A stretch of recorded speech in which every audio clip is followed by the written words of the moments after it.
Assalamu alaikum qimmatli ko'ruvchilar. Hammanglarning mush vaqti xayrli bo'lsin. Men Adiljon Uyg'ur.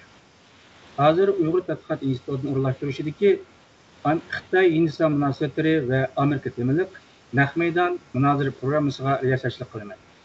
Ma'lumki, bu yil 15-iyunda Xitoy Hindiston o'rtasida chegara to'qnashuv yuz berdi. Bildirilishicha, har ikki tarafdan ma'lum songacha askar o'lgan. Dunyo bo'yicha nufusi eng ko'p, 10 cho'ng iqtisodiy kuch, shundaqla yadro qurollariga ega bo'lgan bu ikki qo'shni davlat o'rtasida yuz bergan chegara to'qnashuvi xalqaroning qiziq nuqtasiga aylandi va xalqaro vaziyatga ta'sir ko'rsatdi. Bu ta'sirdan va o'zgarishdan albatta Sharqiy Turkistonning o'z nisbasini oldiganligi aniq. Bundaqda yadro qurollariga ega bo'lgan bu ikki kuch o'rtasidagi munosabat qanday bo'lib hozirgidek chegara to'qnashuvi yuz berguchilik saviyaga yetdi. Xalqaro bu qadimgi chegara to'qnashuvga qanday pozitsiya bildirdi? Amerika bilan har qaysi sohalardagi raqobat, hatto so'rikilishlar va dunyoni qiyin ahvolga tushirayotgan koronavirusi, shundaqla Sharqiy Turkistonliklarga qaratayotgan insonlikdan xoli zulm siyosati bilan izchil dunyoning kun tartibiga kelgan Xitoy bu ahvolga qarata nimalarni qildi? Buningdan keyin nimalarni qilish mumkin? Xitoyning maqsadi zodi nima? Dunyodagi eng cho'ng davlat bo'lgan Amerika Osiyodagi bu ikki cho'ng kuch o'rtasidagi chegara to'qnashuviga qanday inkas qaytardi? Xitoy bilan Hindiston o'rtasidagi bu qadimgi chegara to'qnashuvi Amerika Hindiston munosabatiga qanday ta'sir ko'rsatdi? Hindiston bu qadimgi Xitoy bilan o'rtasida yuz bergan to'qnashuvga qanday javob qaytardi? Buningdan keyin Xitoyga qarata qanday siyosat yo'l qo'yish mumkin? Hindistonning maqsadi shu. Qimmatli ko'ruvchilar, yuqoridagi savollarga javob berish uchun Hacettepe Üniversitesi Edebiyat Fakültesi Tarih Bilimi O'qituvchisi Doçent Doktor Erkin Ekrem, Koç Üniversitesi Xalqaro munosabatlar bilimi doktoranti Yaqub Muhammed, tadqiqotchi Nijat Turg'un qatorliq mutaxassislarning analiziga murojaat qilamiz. Muhtaram mutaxassislar, hammanglar xush keldinglar. Hoş bulduk. Munozara programmasini oldi bilan Doçent Doktor Erkin Ekrem efendi bilan boshlaydi. O'zaro qo'shni bo'lgan bu ikki davlat o'rtasidagi munosabat qanday bo'lib hozirgidek murakkab saviyaga yetdi? Xalqaro jamoat bu qadimgi chegara to'qnashuvga qanday pozitsiya bildirdi?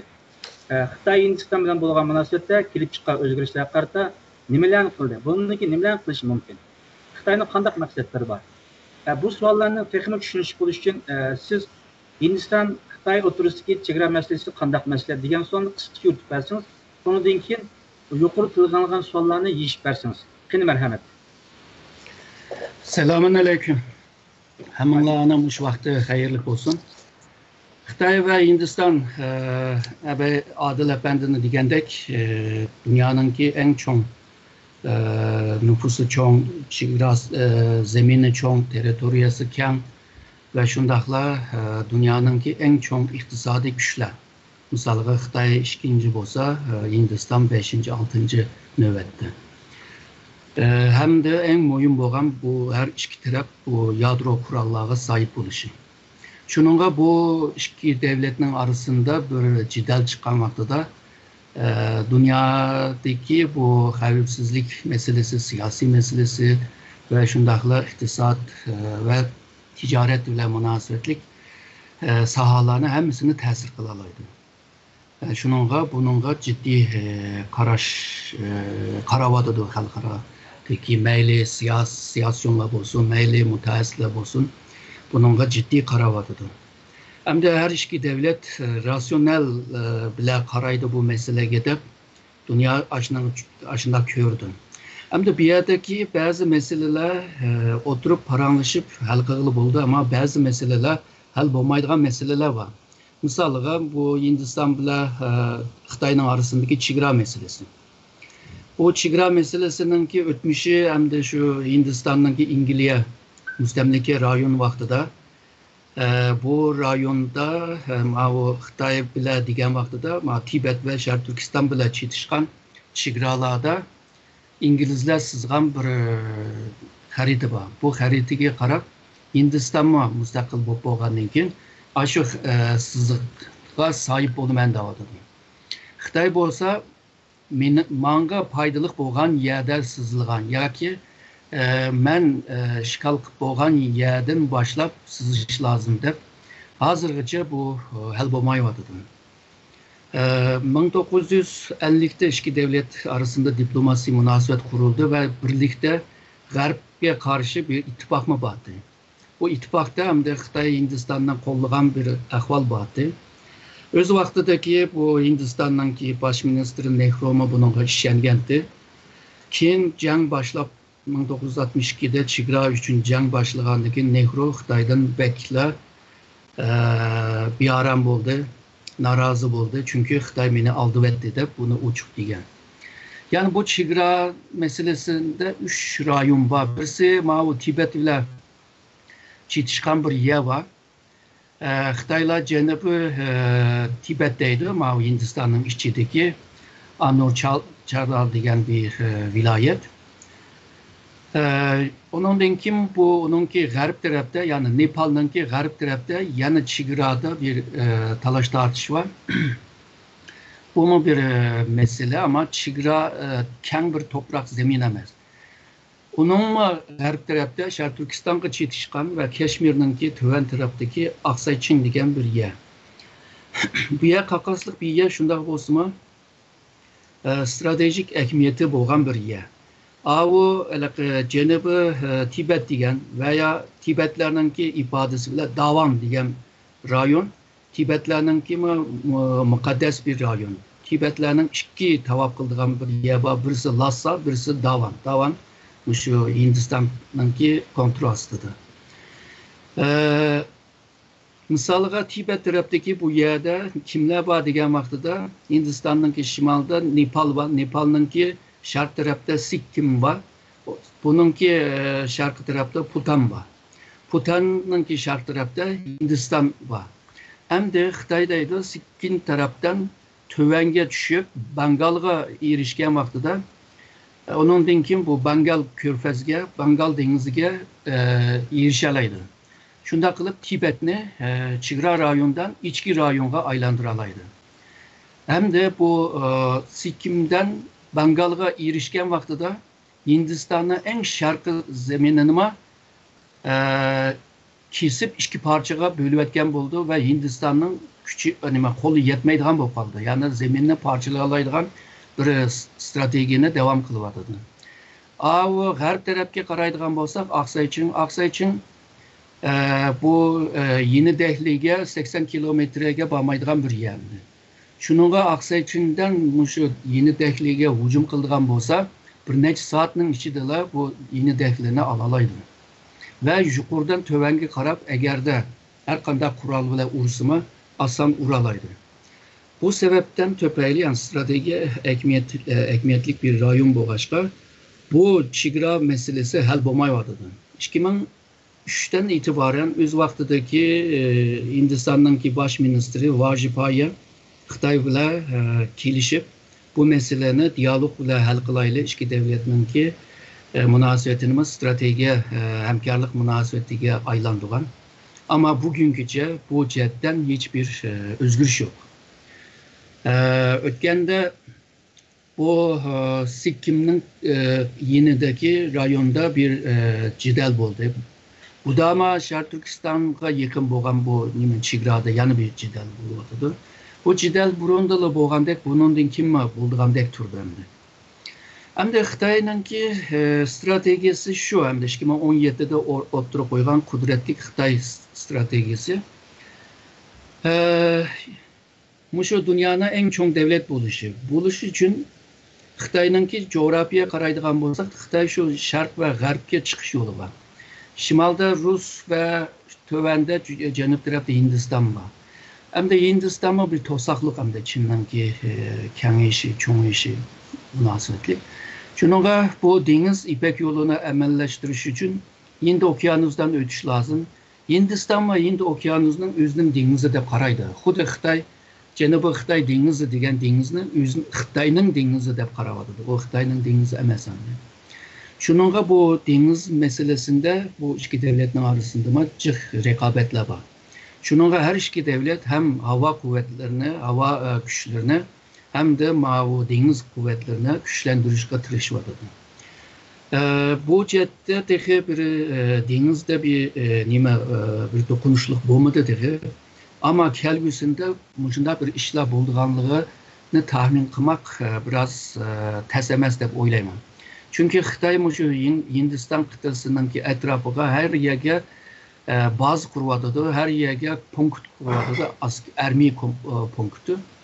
Bula hareket kılıp Hindistan'ı okyanusdan muasırga iliştiriş vardı.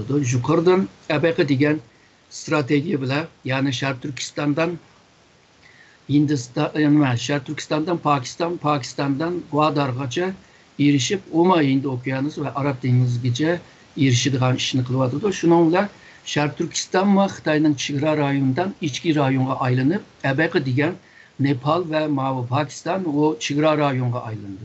Şununla Hindistan'ı mı Şark ve Garp'ı mı buna muasırga ağam bulundu. Hem cenub tarafta denizler hem şimal tarafta bu çigra meselesine bağına kıptırıp bir isim işilti vardı. Hindistan şununla bununla pek Xitayga pek yakşı karmay vardı. Ama her iki devlet birbirini yoktalaydıgan bir güçke ega emas. Hem de Xitay'ın ki Hindistan'ın siyasetiga kelsek misalga bu iki devlet hem BRICS'nin ki azaları. Şu yeni iktisat cihette yeni yükselgen 5 devletin kurgan bir teşkilat. Onun için Şanghay Hamkarlık Teşkilatı'nın kimi azaları. Onun için bu Rusya, Hindistan, Xitay 3 taraflık diyalog jığınının kimi azaları. Fakat bu ebekmen diyen bu forumlarda ya ki bundak bir muhitlarda bu meselelerin hal kılamay oradadır. Yani bir mesele var, unutub kaptım, Keşmir meselesi. Keşmir meselesi yalnızla Hindistan, Pakistan'ın meselesi emez. Şundakla üçüncü taraf mı Xitay bilen çetişidir. Eğer de Pakistan meselesi halkara sahneye kirip bunu hal kıldığan bir peyitlerde, bir vakitlerde, bir muhitlerde olup kalsa, yani imkanlarda olup kalsa, Xitay meselesi mi bir adıma çıkıyor. Onun için Xitay, misalga Hindistan Birleşken Devletler Teşkilatı Xavfsizlik Konseyi'ne daimi üyelik buluşuğuma, eza buluşuğuma karşı çıkmadı. Hem de Hindistan'ın kösetken teröristlerine Xitay Birleşken Devletler'de kollap vermeye vardı. Hem de iki devletinin ki iktisadi, ticaret ve teknoloji cettime bula bir rekabet aldı. İşlep çıkargan malları birbirine okşaydı. Ve nişan kılgan bazar mı birbirine okşaydı. Şununla işlep çıkırıştın şu bazargaca iki tarafının ki bir menfaat dokunuşluk meselesi var. İki devletin ki ticari somu 100 milyar etrafında. Bu köp körünü vardı. Xitay Hindistan'ın en çok ticaret şiiri hazır. Ama her iki devlet dünyanın en çok iktisadi güç buluşuğa rağmen yani başta buluşu halde birbirine karşı bu meblağ siliş cihette aciz kilovadı. Çünkü her iki tarafta belki burada diyen sebeplerden tüpeyli birbirine gumanlı kargaşka bu meblağlarını köp salamay vardı. Hem de Hindistan tarafı Xitay'ın ki teknoloji terakkiyetine karşı üzerine qoğdaşqa tırış vardı. Şununla bu iki tarafının ki birbirine meblağ siliş cihette meyli bu iktisat, ticaret, marif, teknoloji her cihette bu sallanın ki az. Bu mesela Xitay Hindistan maliye diyalog jığını diyen bir jığını var. Hindistan Xitay arasında iktisadi strateji sohbet jığını var. Ama bu jığınlar içil vardı da iki taraftaki meselelerin el kılamay vardı. Ondan başka Xitay yani şu Hindistan'ın ki çigra rayondaki aslanlık milletlerine tatkik kılıyordu. Ama Hindistan, Tibet ve Şark Türkistan'daki muşundak meselelerge sel karavadı ya ki mesafe koyup turuvadı.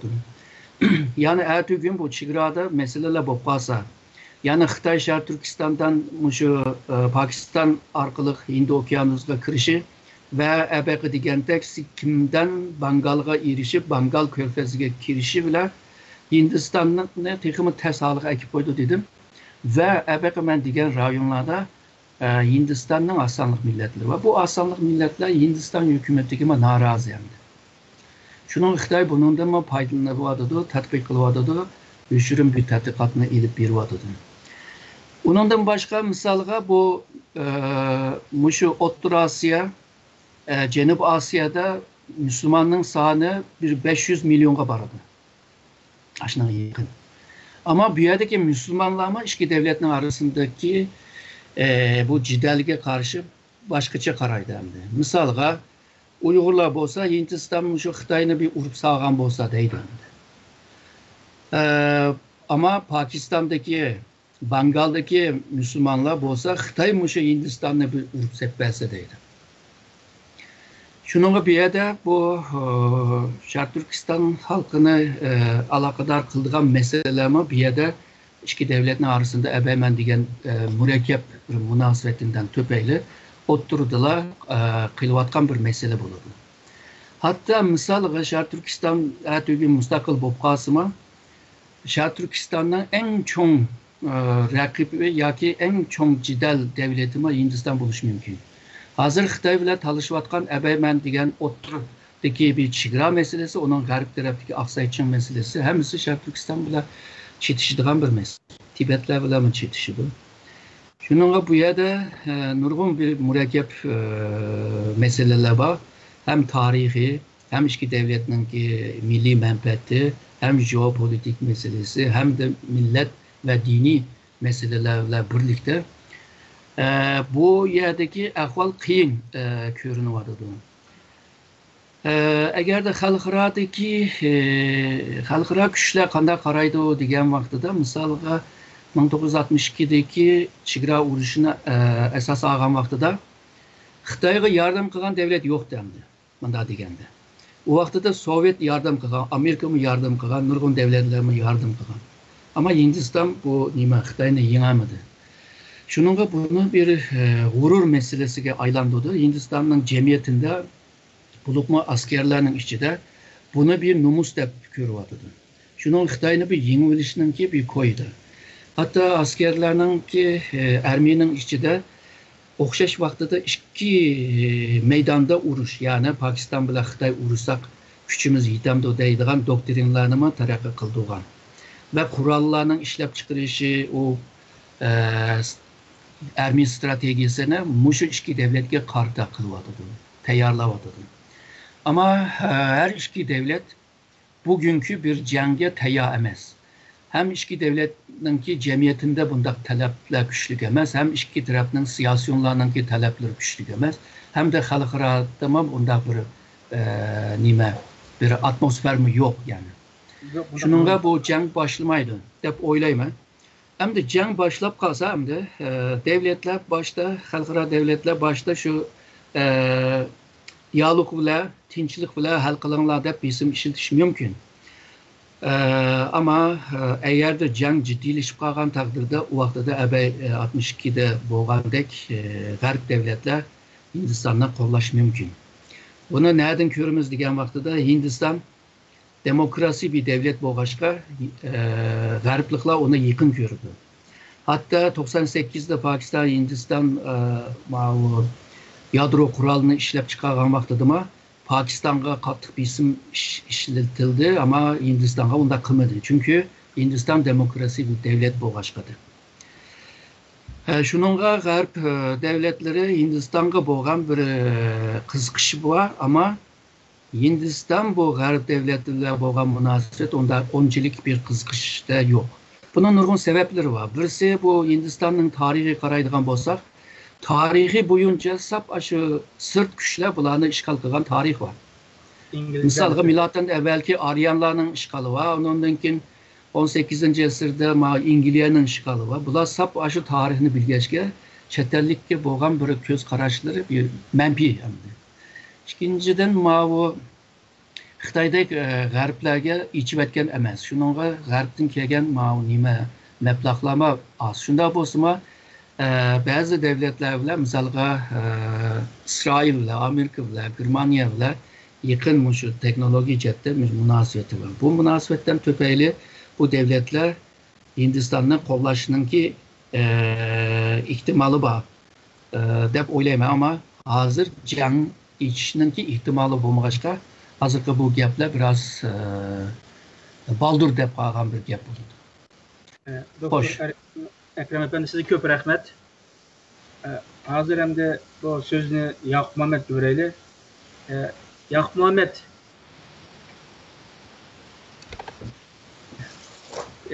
Yakup Muhammed Efendi, Amerika'nın Xitay-Hindistan münasebetiga tutgan inkası qandarak, yani bu qadimki chegara to'qinishi Hindistan-Amerika munosabatlariga qanday ta'sir qildi?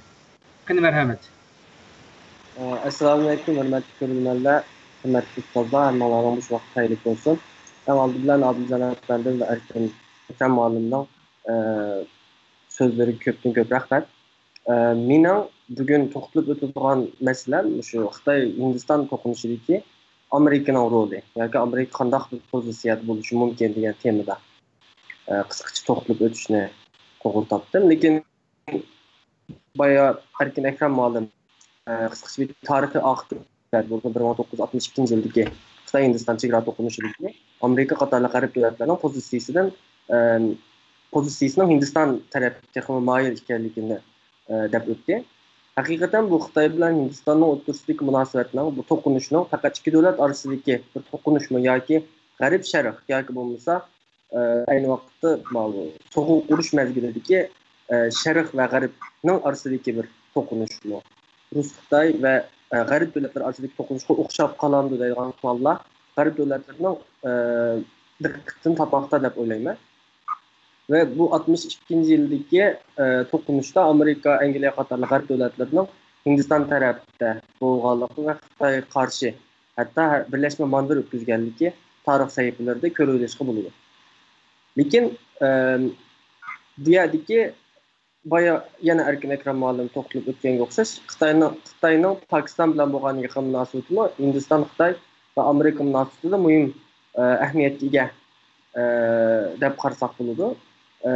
Mushu nuqtalarni aytgan vaqtda Amerikaning davlat manfaati va Osiyodagi strategik plani uchun Hindiston eng muhim davlatlardan biri. Amerikaning Xitoy-Hindiston to'qinishidagi o'rnini muayyanlashtirish uchun xalqaro vaziyatdagi bir qutb va ko'p qutbli tarifni tushunishimiz kerak. Oldi bilan. Bo'libmi Ikkinchi dunyo urushidan keyingi dunyo tartibida Amerikaning mutlaq ustunligi, iqtisodiy, siyosiy va harbiy kuchga hokimiyati bilan yangi dunyo tartibi yaratildi. Amerika başlamçılıqda qurilgan Dünya Bankası, Pul Muamele Fondi, Şimal Atlantik Ahdi Təşkilat qatorliq organlarning kuchli ta'siri ostida Amerika qimmat qarashi, ya'ni Washington mafkurasi bir qutbli dunyo tartibini shakllantirdi. Toki 2010-yillargacha davomlashgan bu tartibni biz xalqaro munosabatda Amerika tinchligi deb ataymiz. Lekin 2008-yildagi xalqaro pul krizisi G'arbdagi taraqqiy qilgan davlatlarni iqtisodiy qiynadi.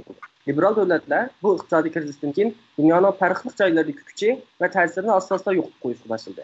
Amerika O'rta Sharq va Afg'onistondagi uzun yillik urushdan keyin halsirgan edi va bu Trump hukumatida ko'rib olgandek, eng avval American First deydigan bir strategiya bilan meng'oqdi. G'arb davlatlari orasidagi bu iqtisodiy krizis, Yevropa ittifoqi davlatlari ichidagi uzun so'zilgan qiyinchilik, Amerika Yevropa orasidagi hamkorlikning ozishi qatorliq sabablar Xitoyning intayin tez suratda ta'sir doirasini kengaytirishga fursat yaratib berdi.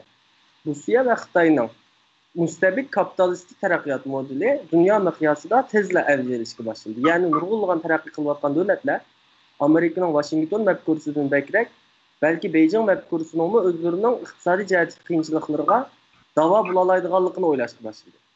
Demokratik qimmatlardan bakrak mustabidlikni, erkinlikdan bakrak xalqning itoatini, xalq manfaatidan bakrak davlat manfaatini, erkin raqobatdagi bozor egaligidan bakrak davlat egaligidagi taraqqiyotni targ'ib qilgan bu Xitoy andezisi g'arb davlatlarining qimmat qarashlari va liberal xalqaro ustunligi uchun tahdid elib kelishga boshladi.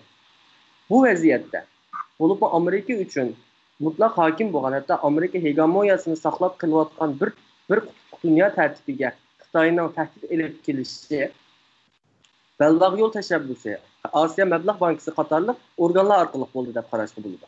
Washington mətbuatı bo'yicha harakat qilayotgan liberal demokratik kuchli davlatlarga Xitoy o'zining bu xil taraqqiyot modeli orqali maydon o'qiyotdi hozirgi vaziyatda. Bularni tushunish uchun bu hozirgi Amerika Xitoy Hindiston munosabatini tushunish uchun dunyodagi ikki qutbni, ya'ni 2010-yildan keyingi Washington mafkurasi bilan hozirgi Xitoyning ilgari surayotgan Beijing mafkurasini tushunishimiz kerak. Ve bu organlarning bir-birisi bilan qattiq to'qinishayotganligi, farqli qimmat qarashlarini ilgari surayotganligi va nurg'un atrofidagi nisbatan kuchuk bo'lgan, kuchsiz bo'lgan, taraqqiy qilayotgan davlatlarni atrofga tortib, rayonlik va xalqarodagi hegemoniyasini kuchli holga akilishga tirishayotganligini muayyanlashtirishimiz lozim. Bu qimmat qarashlar jangida gulinayotgan bozor egiligi davlatlaridagi demokratik Hindiston, ya'ni Abayam Erkin Akram muallim deb o'tgan BRICS'ning ichidagi demokratik qutbga vakillik qilgan Hindistonning roli intayin muhim deb qarashga bo'ladi. Gulinayotgan bozor egiligi davlatlar qaysilar? Braziliya, Rossiya, Hindiston, Xitoy va Janubiy Afrika. Bular 2018-yildagi moliya iqtisod krizidan keyin g'arb davlatlari qaragan vaqtda nisbatan turaqliq ilgirladi iqtisodiy jihatdan. BRICS davlatlari hatto xalqaro sahnada texnik muhim rol o'ynashga boshladi.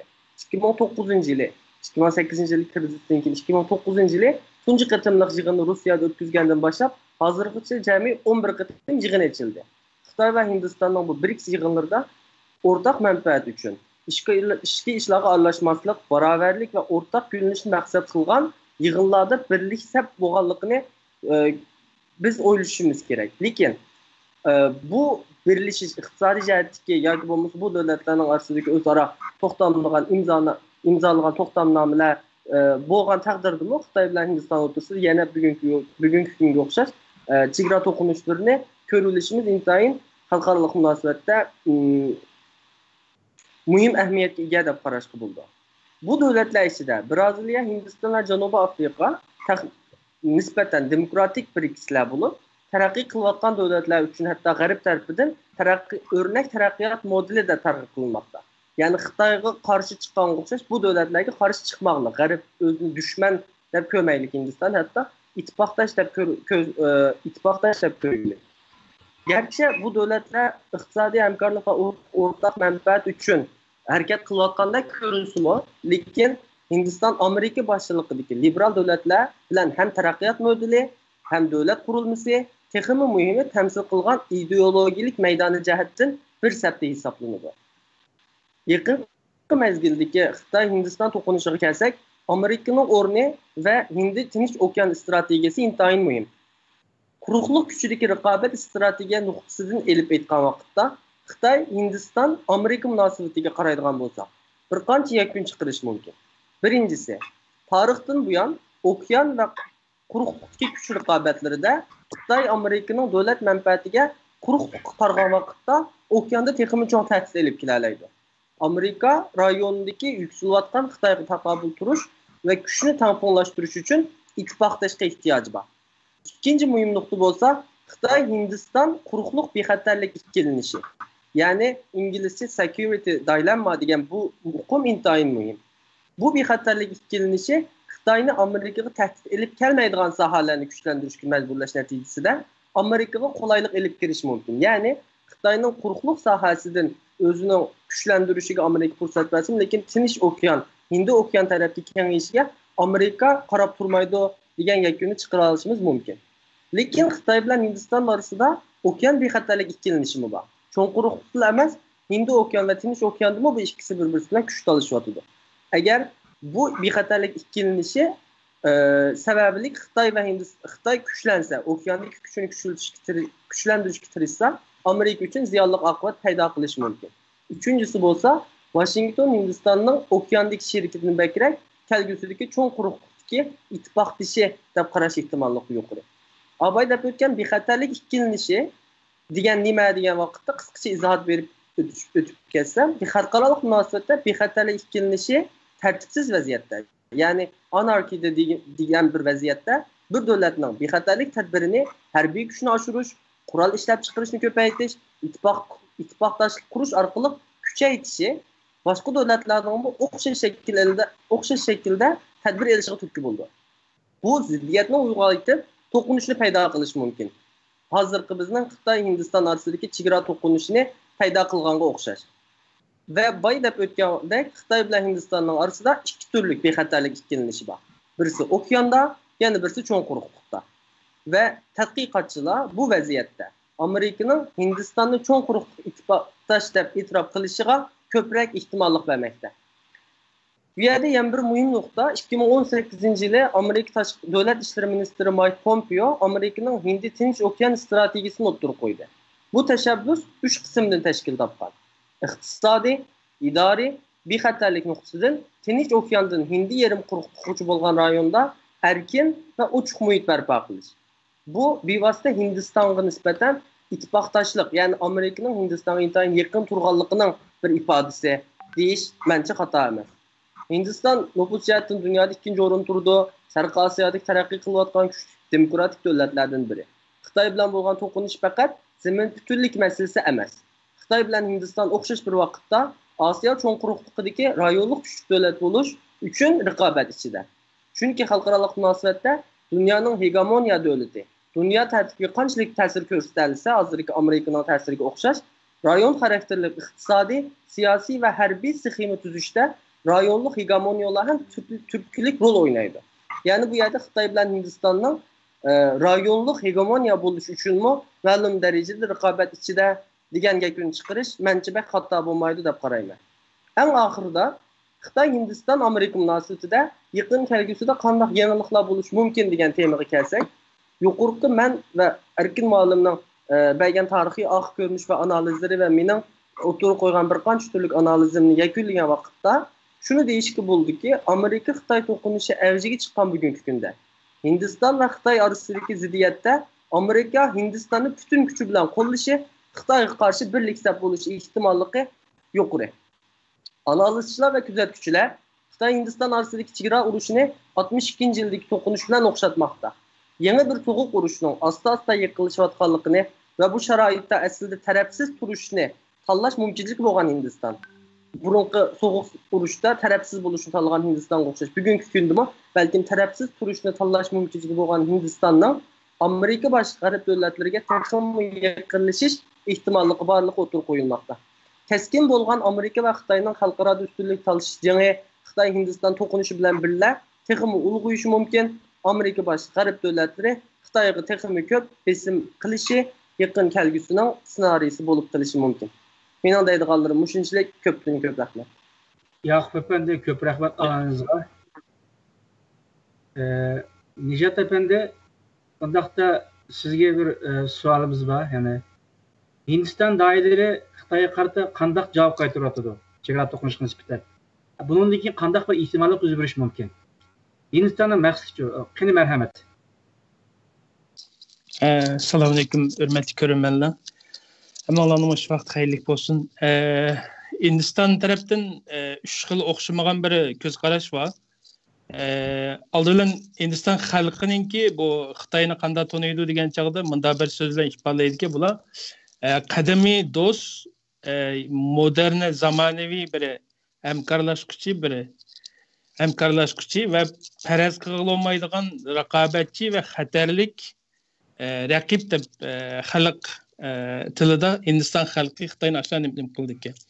Hem de Hindistan'daki hozirgi vaziyatidami Hindistan'ның 50-ci yıllardaki Nehru bilan baş minister Nehru bilan ve Patel muavin baş ministeri Patel ikisininki vekillik qildigan bu 3 xil nimaga o'xshaydi ki, mesela Nehru'ninki idealistik ve pragmatik aletki Xitoyga tutgan siyosati bilan Patelninki realistik aletki Xitoyga tutgan siyosati Muşu 3 xil vaziyat Hindistan'daki siyasi, akademik ve fikir merkezlerdeki nimede muşu 3 xil nasi mevcut deb qaraydi ki, mesela pessimistik, bu optimistik, icabi qaraydigan kuchlar bo'lsa, Xitoyni bir hamkorlashuvchi xalqarada, yani Asiyazm, idealizm ve komünizm, hatta liberal dünya qarashimizki muşu iqimdagi kuchlar Hindistondagi bular Xitoyni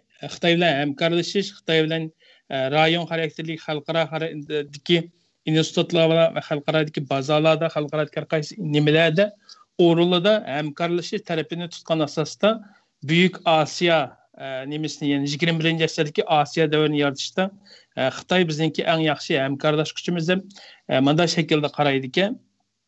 Bular Xitoyning hech qachon bir majburiy o'mug'chilik biz bilan bir urushmaydi, bu urushning oldini og'il bo'ldi deydigan mandami qarashlar var ki bu ijobiy qarag'uvchilarning o'tirisida.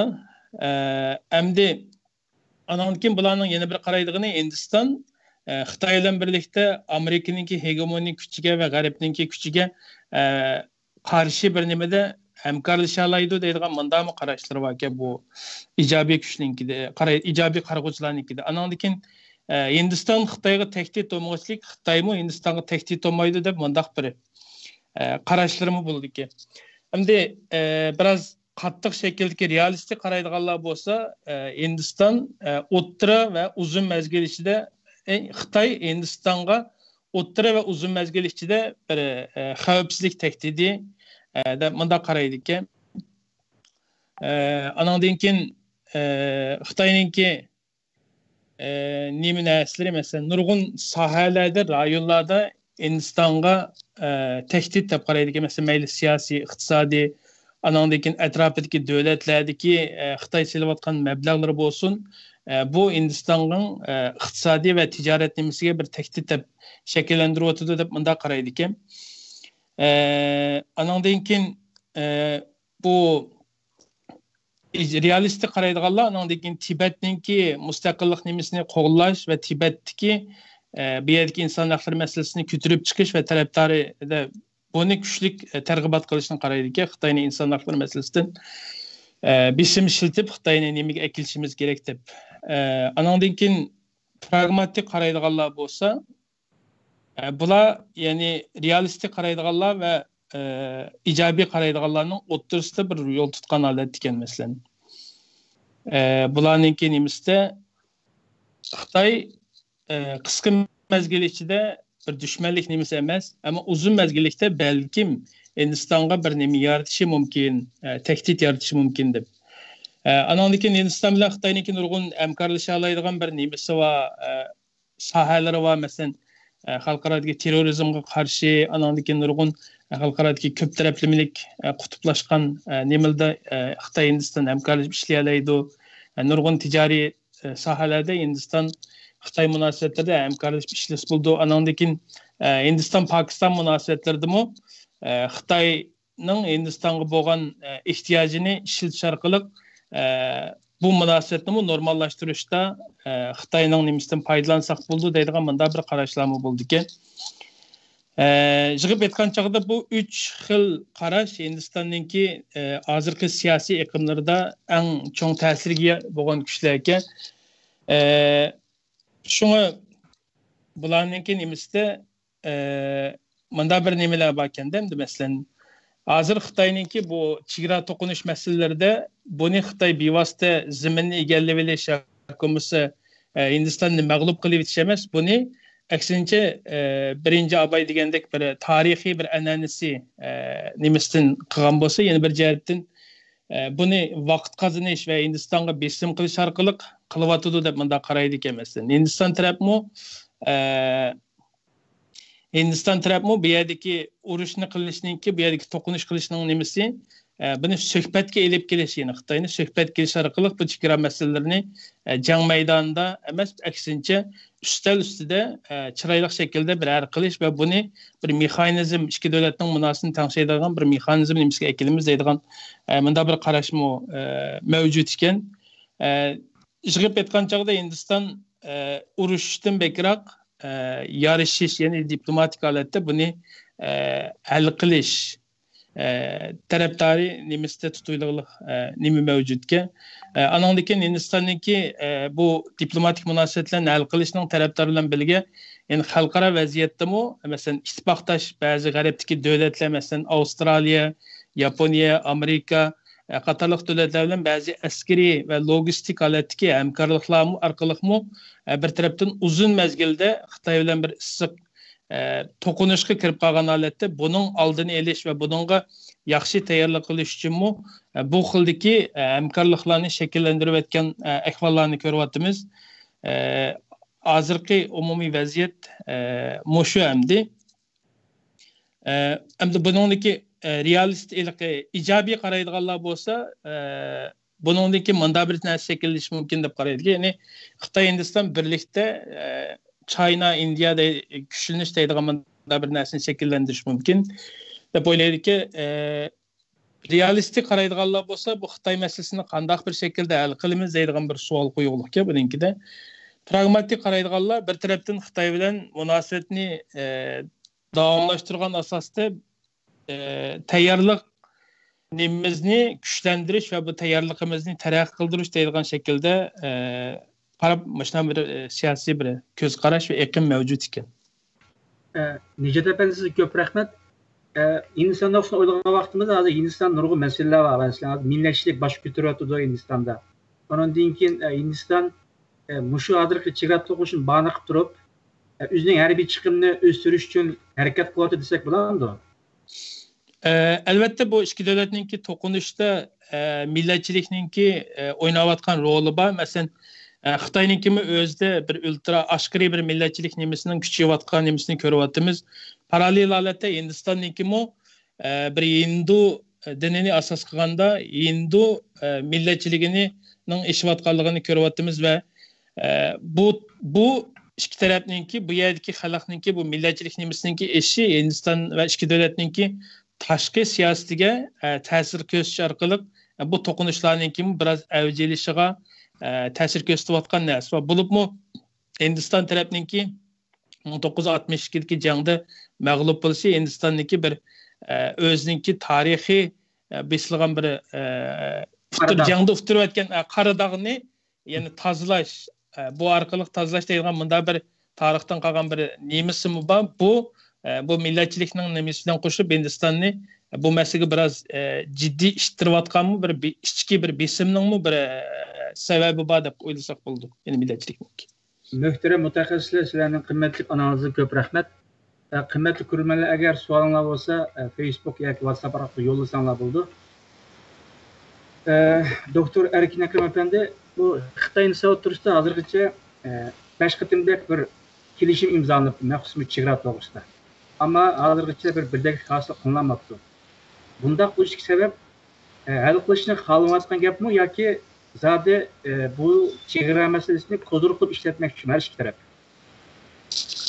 O aslında chegara kelishimi emas o. Yani chegara meselesini hal qilish uchun diyalogni devam qildirish uchun nimasi yani kelishimi. Hozirgacha bularning arasında ben degandek 2003'ten itibaren hazırgacha buni hal qilgani yo'q. Çünkü ben degandek her iki tarafdan bir menfaati var. Menfaatini bir-birisiga beramagashga shuningga shundoq devam qilyapti. Hamda ben degandek bunun strategiya ahamiyati bor talash tartish qilayotgan rayonlar. Hamda Xitoyninki qudratli davlat bo'lishininki, ya'ni Jahongir davlat bo'lishininki strategiyasi var. Yani Hindistan'da aşağıda cimiktumisi bo'lmaydi. Ama Hindistan tarafıma misalga Nehru'nunki 1955'te degandek Hindistan şu bir en ali devlet bo'lalaydı, ikinci növbetdeki devlet bo'lamaydı deydi. Şunuğa Hindistan'da mı ajında en çok devlet bo'limiz deb tirishibdi. Ulama chegaradan nima belgisi kelmayapti. Bo'libmi Hindistan Pakistan nima İngilizce'ninki müstemleke aslındaki Hindistan bular müstakil buluşu bilen neçige bölünüp gitti. Şunuğa Hindistan bu meselede yani yeni dehli bu meselede mi köngü ağırlığı var. Meyli Pakistan olsun, meyli Bangladesh olsun, hem de bu Nepal, Bhutan, Sikkim degandeki yerler olsun. Bular hepsi Hindistan'ın yeri de Uma rayon meselesinde nimtumay vardı da Xitayning talablariga javob bermayapti. Shuningga bu mesele uzayib devam qiladi deb o'ylayman. Taki bir davlat yana bir davlatga qarshi yenilib qolgan vaqtida balki chegara meselesi hal bo'lishi mumkin. Doktor Erkin Akram Efendi, kurulmelerimizin birisinde modak bir sualı varken, Xitay-Hindistan münasebetleri izcil, davamlaşış ihtimalin çoğu. Uygur teşkilatları nemişka Hindistan'da mı Xitay'a karşı bir front, yani bazı yetişini başka çıkıp etmende uyardı mı Xitay'a karşı da faaliyetin küçleşik girişmaydı. Birincisi, ben degandek Hindistan'ın şu halkara bilan bo'lgan münasebette biraz acizlik var. Yani özü dünyanın 5. 6. güç ama şu güçke layık bir diplomasi bir nime gücü yok. Bunun sebeplerini dedim, tarihi sebep var, ularınki ideya düşüncesi var. 1950'lerde ittifaqsızlıklar birliğine kurgan halklar emasmi? İttifaqlarga karşı hem de. Şununla bu diplomasi münasebetini kuramayvadı bu bir. Onun için Uygur teşkilatlarga bir imkan mı bo'lmayvadı. İkinciden Hindistan hükümeti hazır Müslümanga bo'lgan göz karşı menfi hamdi. Hem Hindistan'ın içindeki Müslümanlarga bo'lgan göz karşı menfi hem de Pakistan hem Afganistan bularga menfi qarag'ashqa Uygur meselesini ma Xitoyning teşvik qilgandek Uygurlarni ma shundaqlik tırnak içi davatı terörist deb qaraydi. Şununla bu Uygurlar bilan bu münasebet kuruş biraz qiyin bo'ladi. Üçüncüsü, muşu Tibetlerge ma açıq köngül bölmegandek Uygurlarga ma köngül bermeyvadı da bunun sebebi Xitoy. Yani Xitoy bilan bo'lgan münasebetni yirikleştiriş veya bunu ciddileştirişninki kerigi yo'q deb o'ylaydi. Şununla bu üç sebepten tüpeyli Uygur teşkilatları bilan jiroq turibdi. Fakat Hindistan'ın malum organları Şark Türkistan'ın bazı teşkilatlar, mühim teşkilatlarla alakası var. Hem de bu Uygur teşkilatlarına bazen de bu diplomasi tecrübesizlikten boldu deb o'ylayman da. Hindistan'ınki organları bazı mühim Uygurlarını Hindistan'a davet kılgan. Aslında buna mahbi ilip biriş lazımdı. Ama Uygurlar bunu ilan kılıverdi. İlan kılıverkenden ki Hindistan hemen toktattı bunu. Yani hem Uygur teşkilatlarda bir kamçılıklar var, hem Hindistan'ı əbəqimen degan üç sebepten tüpeyli bo'lmayvadı. Bunun aslında yani hüşürün oturup çıkmagan bir sebep var, əbəqimen deb o'tdim. Yani müstakil bo'lgan bir Şark Türkistan Hindistan'a qanday qaraydi meselesi var. O vaqtda Şark Türkistan mı şu Aqsa için ve onunki şarkıga uzangan bir çigra, sızık meselesinde mi talaş tartış buludu. Keşmir'de mi yanım meseleler çıkıyor. Bu Oğut'taki oturup çıkmagan sebeple ama hemmeden biliyordu bu potansiyel bir meselemdi. Kelgüsünde çıkışmıyor. Tehdit mesele. Aha, tehdit değil mi? Şununla bu hazırca bo'lmayvadı da. Fakat Hindistan-Xitay arasındaki münasebetler ciddileşse, Amerika-Xitay arasındaki münasebetler ciddileşse, bence bu Uygur teşkilatla Hindistan bilan bo'lgan münasebetler ravanlaşıdı, bir yol tepildi, bir münber teyya buludu deb o'ylayman yani münber. Siz köprek yeni kurulmelerimizin birisinde bunda bir sual varken sizge. Siz Hindistan Xitoy oturuşda ıslık uruş buluş ihtimalinin növbetlik ahvalda tüven ekanligini aytib o'tdingiz. Ama siz bundan burunqi bir söhbetinizde Hindistan'ın armiyanın iki frontda teng uruş qilish iqtidorini oshirish strategiyasini ijro qilib kelayotganligiga ishora qilib o'tgan edingiz. Urush qilish ehtimoli bo'lmasa, Hindistan'ın iki frontda, yani iki oldingi safda demakchi hamda urush qilish qobiliyatini oshirishi biyuda avarichilik emasmi?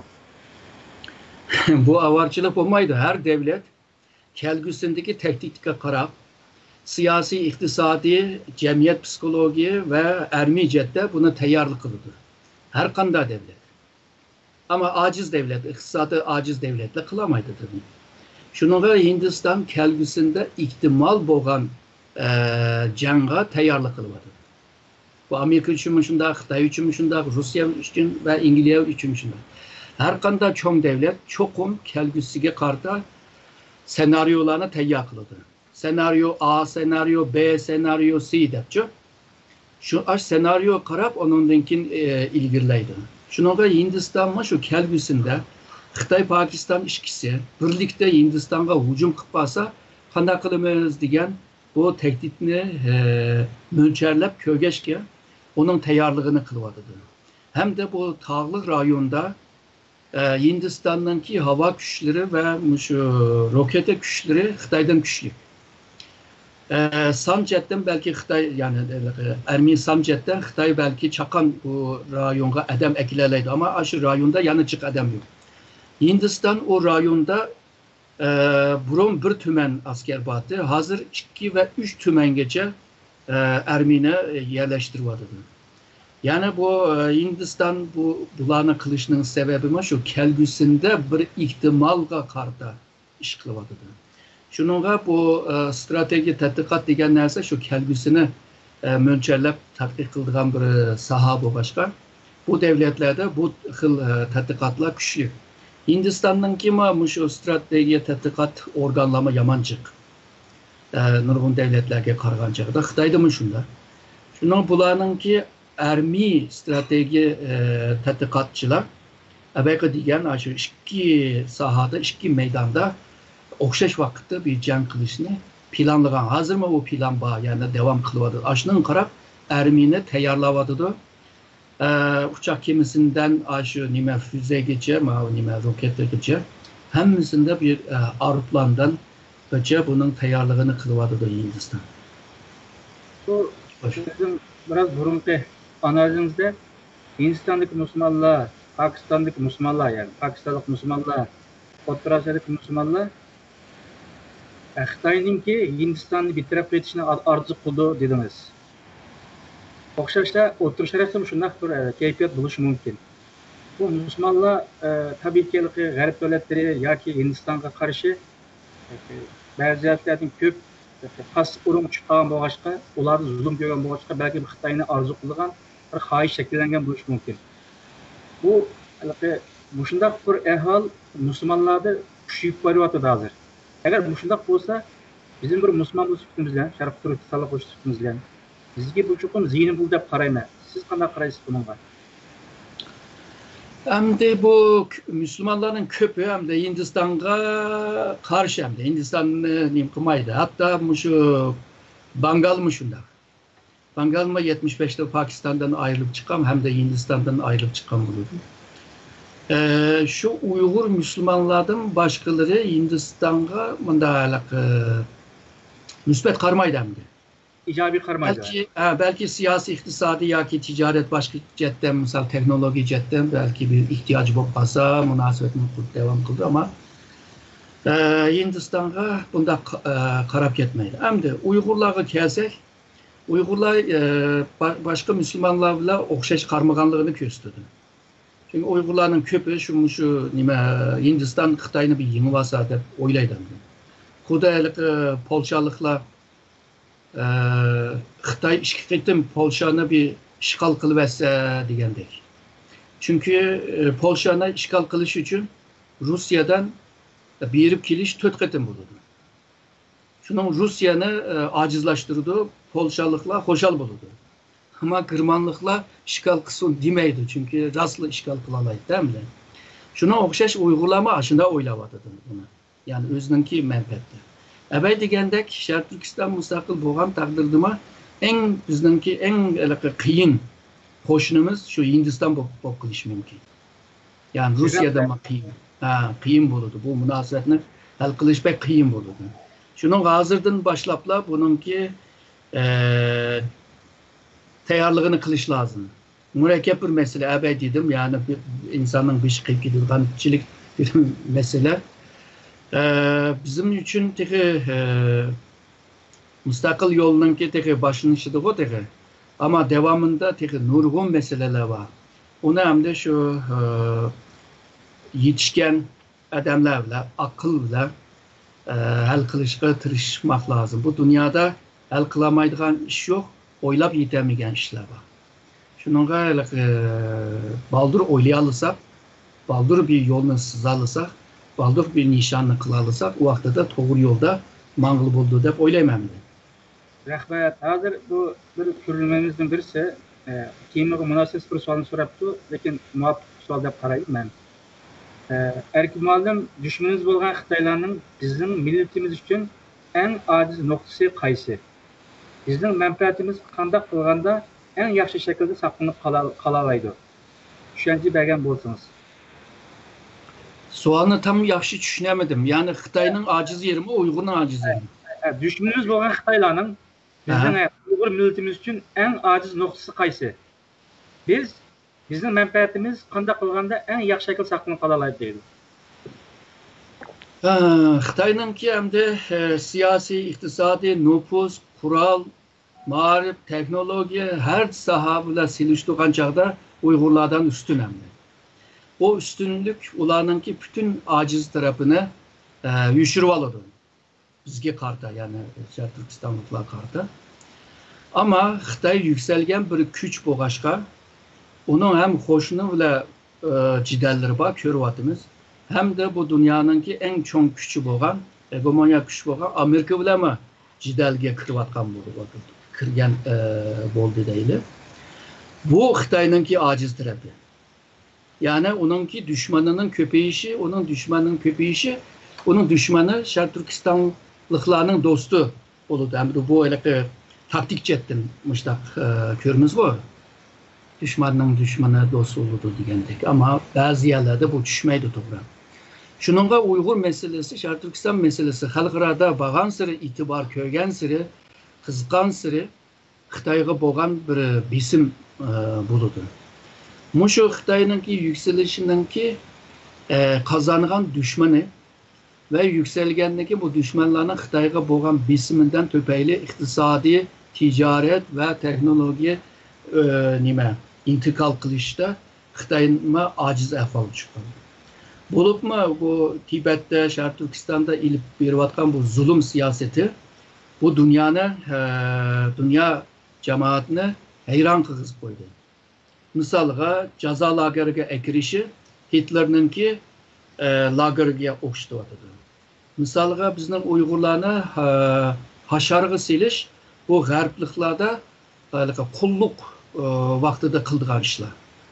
Onundan kim Şarkı Türkistan'da paxta tiriş meselesinde mesele çıkan vaktida onunki paxta ile işlep çıkargan mallarını şu Amerika'nınki kartelliklerini işletişinki ahvalı ulanı istir kilovatıdır. Şununla bu zamanevi kulluk sistemi de Xitay'ını tenkit kılatıdır. Jığıp gelgen çağda Xitay'ınki obrazı halkırada bozuluvatıdır. Halkıradaki bozulgan bu obrazını Xitay tüzdüş için xeyli çıkıcıl kitidemdi. Tüzdelisi. Bu mu bir Xitay'ınki aciz tarafı buldu? Onundan keyin uşak düşek narsalar var. Misalga Xitay'ınki yavayı hayvanı yep Wuhan virüsünü yaratkanday. Hem işlerini, müşklerini bipip hatta Türkiye'deki devletler şu hayvanlarını qoğdaşı için kanun çıkardı resmi. Bunda bir peytte Xitaylar şu iştgöşü yeydiğen festival mirasınlar o bulan ötküzüyordu. Bu mu? Halkırada Xitayga boğan bir köz qaraşlar.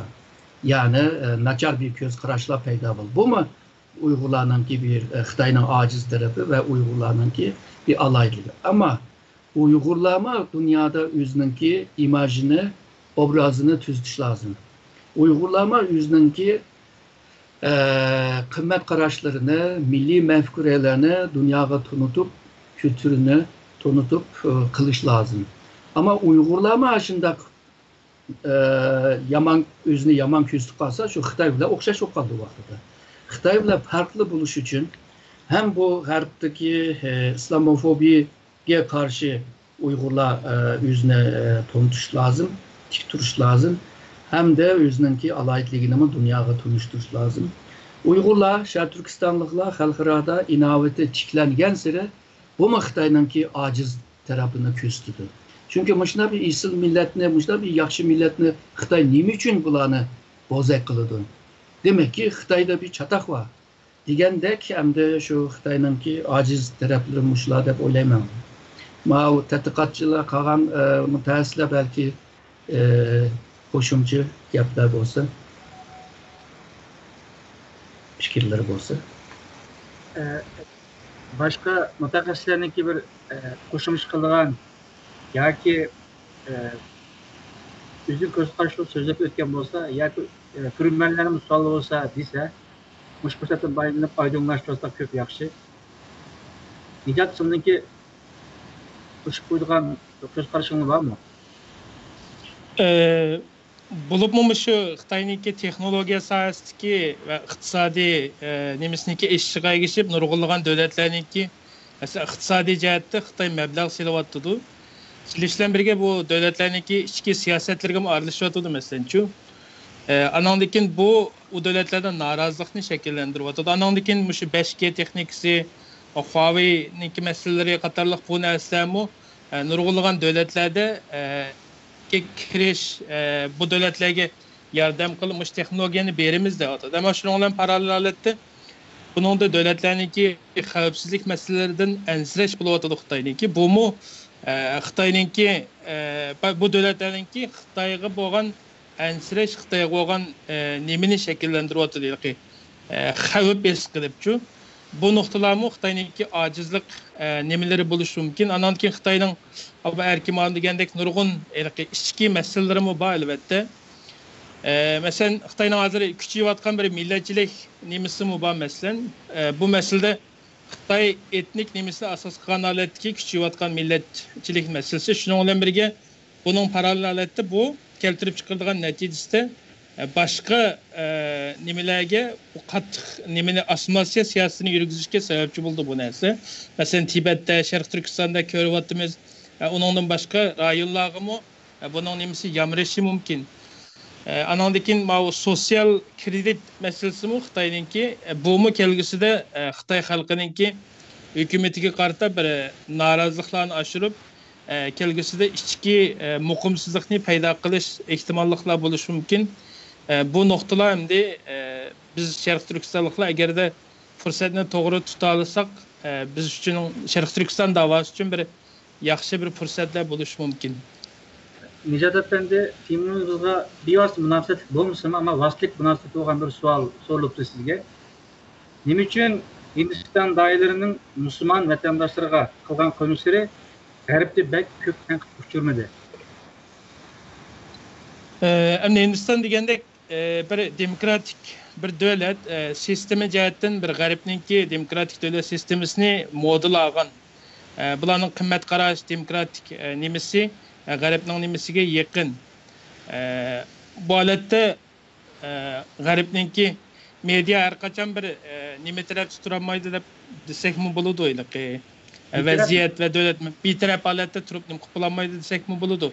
Ama nurg'unlagan matbuotlarda devatidi Hindistonniki masalan nimalarni dedi o'tganda shu Xitoydan chekinmoqchi bo'lgan ba'zi cho'ng shirkatlarningki Hindiston tarafning o'ylashayotganlik nimasini ko'rdi. Ammo Hindistonniki aşkari ichidagi hinduizmni asos qilgan millatchiligi ichki muqimsizlikni yaratishning darajasida natijasida Hindiston bu fursatlarni qochiryotdi degandek tanqidlar bo'ldi. Demak bu tanqidlar bo'lyotdi, ammo Xitoyninki nimasi qaraganda unda keng darajada o'rin berilmadi. Endi buni har xil sabablar bo'lishi mumkin abay degandek-chu. Rahmat. Yakup efendim sizinki qo'shimcha qilgan fikriniz var mı? Ben Erkin Ekrem Malum ve Nicat Tanrıman fikirleriga asasen qo'shish bilan birga Xitoyning obraz masalasini eng ojiz nuqtaga qaytadan ta'kidlashni to'g'ri topdim. Boshqa qo'shimcha qilgan gapim yo'q. Sizlarga ko'p rahmat. Qimmatli ko'rganlarning savollari bo'lsa, o'tirib qo'ysanglar. O sualdan evvel ben manga qarıtılgan sualga yani bir iki gap qaytib qo'yay dedim. Misalga bu Xitoy şu G'arb devletlerinki qimmat qarashlariga qarshi ve G'arbliklarninki mayli demokrasiyasi bo'lsin, mayli şu qimmat qarashlar bo'lsin, Xitoy uni qabul qilmaydiganligini necha yerdami e'lon qildi. Xi Jinping'in özüme aşındaq ilan qılgan, misalға Komünist Partinin qurulğan 70 yıllığını kutlagan vaxtıda bu geplerini dep ötken.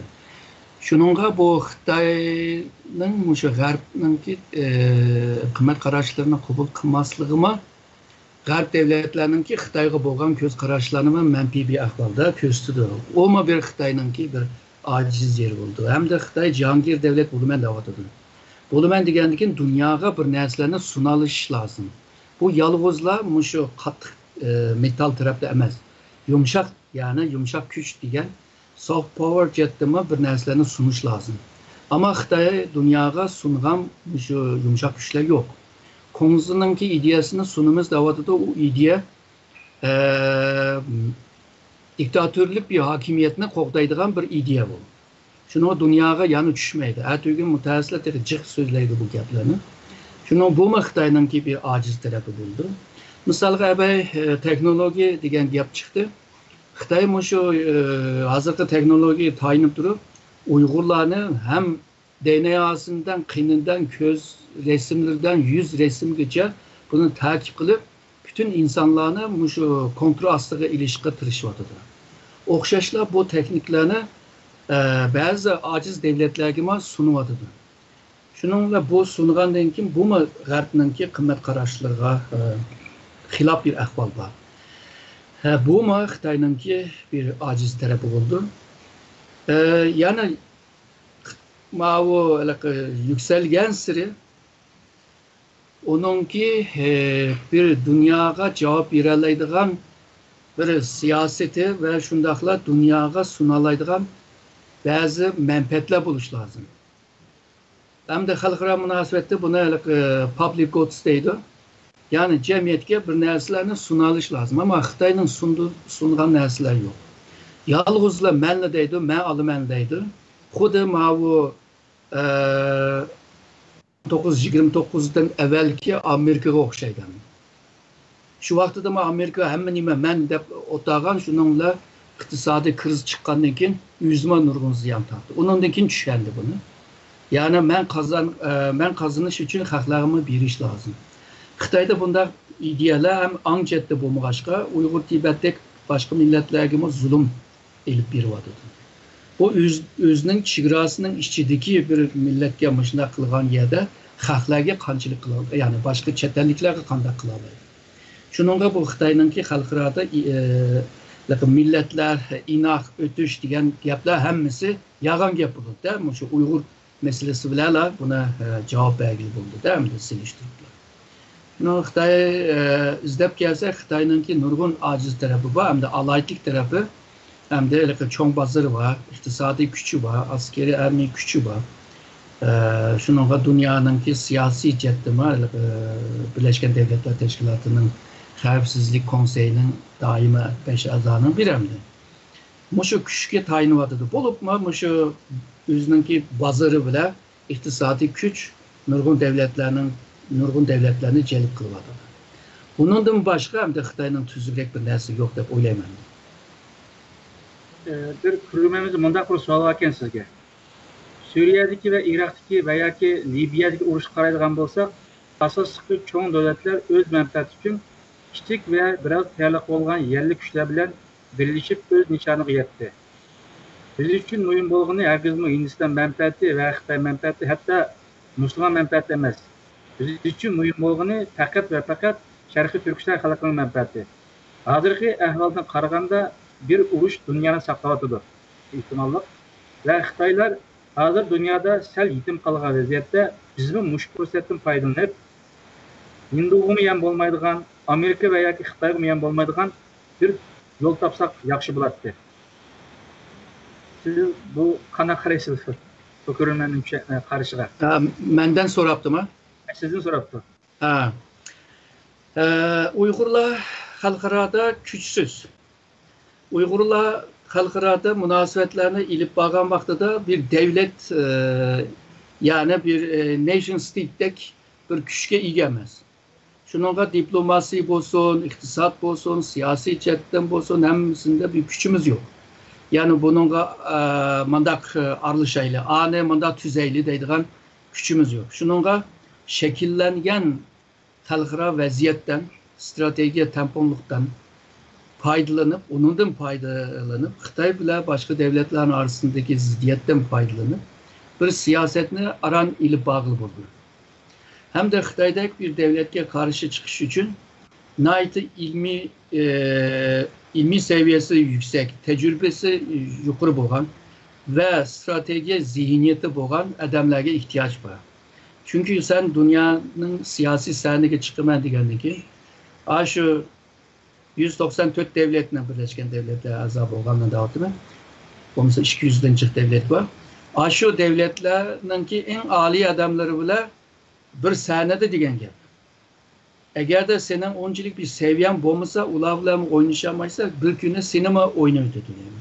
Uygurlar xalqni oynaş emas, hem de oynaş Uygurca'da başka manada, ama xalqaro münasebette oynaş mı deydi bunu. Yani böyle kanda oynaş, dans etiş o akılının işi hem de. Şununla Uygurlar özüne her sahada, yalnızla bir kanç saha mesela, her sahada yetiştirgen takdirde, ondan bir tecrübe kazangan takdirde, ben degende xalqaranınki küç tamponluklardan faydalanıp, Xitayga bir nərslərini qığılıb oldu. Fakat bu fırsat şu, hazırki bağ fırsat. Bir mezgilden kim bu vaziyetle özgürdü. Amerika Xitay'ın arasında belki uruşup ahırı kiliş mümkün. Onda ahvalma var. Ya ki Amerika Xitay'ını tizginleştirdi, ya ki Xitay'ını yenemaydı, utamaydı. Xitay belki utup kiliş mümkün. Şununla bunda ahvallar kelgüsünde meydanga kiliş mümkün. Şununla hazırki muşu fırsatta Uygurlar kılvağını kılvaldı. Bir nərslərini çıkırvaldı, misalga kanunlar. Kılvaldığını muş vaxtlarda çıkırvalmasa, ertüy gün hem de kolda vaziyet özgürlüğü kolda işinin nəyəsə kalmaydı. Şununla hazırki aldığımızdaki 20 yıl bizim için naydı mühim fırsat yıllarında. Bu nicat bilen sizinki bu Xitay'nınki xalqaradagi obrazı degenge qo'shib qo'ygan bir narsam bor. Xitoy cho'ng'an siri kuchlangan siri Xitoyni texim yaxshi taniydi xalqarada dunyodagi har qaysi millatlar. Chunki bu sovuq munosabatda urush mezgilida Sovet ittifoqi bilan Amerika o'rtasidagi munosabat intayin hamda yirik keskin bo'lgan mezgil. Masalan, shundoq bir gap bor ekan o'z vaqtida. Sovet ittifoqining Kreml saroyidagi koridorlarda birisi esnese yoki qattiq tush ko'rsa, Amerikadagi Oqsaroy tavrab ketdi deydigan bir gaplar chiqib ekan. Demak, sho'g'inim raqobatchi kuchlar qancha orasidagi munosabat kuchlangan sari bir-birini taniydigan, texim yaxshi tushunadigan bir fursat shakllanadi ekan. Shunga Xitoylar kuchlangan sari Amerika yoki Yevropa yoki butun dunyo texim yaxshi taniydi deb o'ylayman men. To'g'ri.